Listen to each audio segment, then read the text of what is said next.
Hello and welcome to this week's podcast. This week we are focusing on all the amazing learning that has been going on around the campus and through our virtual learning experience as well.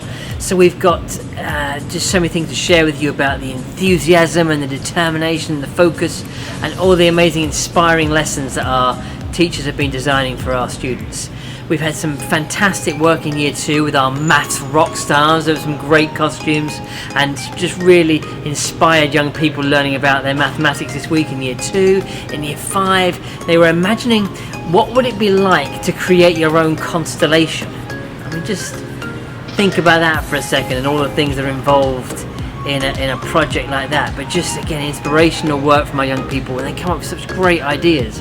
Year 4, we're doing some really interesting work on the currency and the mathematics around that, a maths challenge around currency.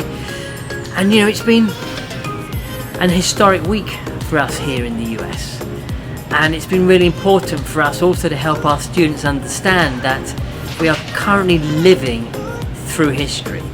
I mean, these are years that people will look back and study in great depth, and we are currently living this experience. So tying that kind of experience into real world and authentic experiences for students is key to what we do in our school. Our year 10 students have been doing some work on economics, reflecting on the current developments happening and how that impacts the real world and the world around them. And it just gives them very rich conversations for our students to engage and see how that's the decisions that are made now impact us economically, not just now but also in the future.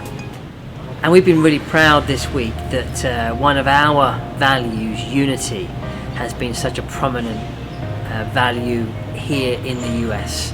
And it's been great to have this sense of hope, this sense of the country coming together in unity, in leaders inspiring us all to think about unity and working together. And I think that we could be proud as a community to put ourselves forward as our own united community as to how we have continued to work together, continue to collaborate, continue to create an environment where unity is at the core of what we do.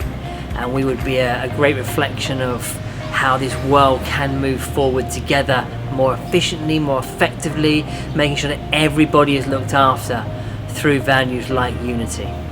And other examples of learning happening around our campus, both again on campus and virtually, all again with a real connection to the real world and a sense of authenticity to them. On our global campus, students have been designing and celebrating in a comic book competition, which is all linked to the Sustainable Development Goal number 13, which is about how we can combat climate change. Again, authentic real world experiences for our students to engage in. Our MIT work that we've been doing in recent weeks have been connected to living in space. Students have been designing an object that can be used on the International Space Station to improve the human experience when away from home. And I've been looking at some of these this week, and they're brilliant. Some of the things around how we can continue to keep ourselves fit and healthy in space, how we can have artistic experiences through painting in space, and again just stop and think about the challenges there of zero gravity and how you can work out how these things actually work. Amazing creative work from our young people there. We had our junior Bulldog Sports Camp over the Martin Luther King Day, which was a fantastic success to see our young people out there having sporting opportunities to get outside and run around and keep themselves fit and healthy. Misty Toll was on campus with us virtually again this week, our Juilliard curriculum specialist. She did a fantastic session with parents and Miss Rochelle all around the John Williams score for the movie E.T. and how music can create character, as an example of the way that our Juilliard program inspires our young people. But again, notice its connection directly back into a real world event. Education should be about helping young people to understand their place in the world and understand the world around them. It's not a theoretical exercise, it's a pragmatic, realistic experience for young people. So many things to be proud of this week, and I hope you enjoy looking at some of the pictures and following us on social media and seeing what our young people have been doing day in, day out. We have other important messages that I want to talk to you about. Of course, re-enrollment is coming up. Please start thinking about making sure that your child can have a place at this fantastic school next year. Our parent satisfaction survey, I know I've mentioned it a number of times, but it is really important to us. It's another way that we engage with our community and collect information about what's working really well so that we continue to do those things. Please make sure that you take the opportunity to fill it out. It really doesn't take more than a couple of minutes, and time really is running out for that, so please can I ask you to do that this week, and thank you to all those people that have done that already. As you know, we were an International Schools Award finalist. We were shortlisted, just one of about 30 schools from around the world to make that shortlist. Unfortunately, we didn't win it this year, but we are so proud to be nominated for a Teaching and Learning Award in that prestigious category, and also for that prestigious award ceremony.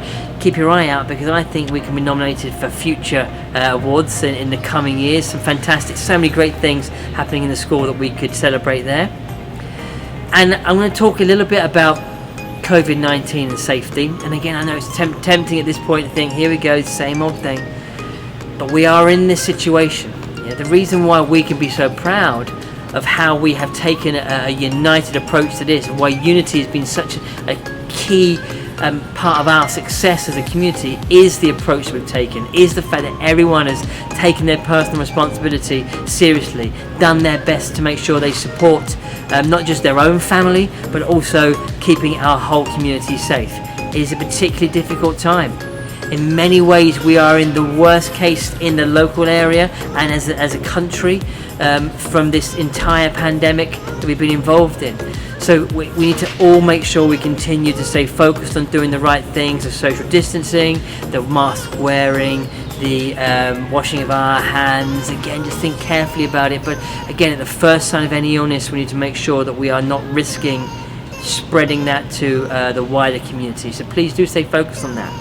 Which does lead me to one of my points I wanted to talk about this week, which is we recognise this situation. Again, it's forced us to be more distant from our families and our community than we would really like it to be. And we're constantly looking at ways in which we can continue to bring people back onto campus safely. And we have a program that we're going to be launching shortly with our community. We think we can bring parents back on in quite small groups, quite controlled ways. There'll be a series of safety measures involved with that, and we're picking the space very carefully. We want to get our community back on campus. We want you to feel again what it's like to be back on campus, what we get to feel every day because we're here. Opportunities for us to talk in small groups about what is working, what do we learn from this process, how can we move forward together in unity. So please keep an eye out for that. We'll be excited to share those things with you. There'll be some themes to those conversations, but we value your input, we value your opinions and how you can help us to continue to make our school even better and to create even richer learning experiences for your children and the children that are in our care. As always, please stay connected, read the newsletter. Go Bulldogs!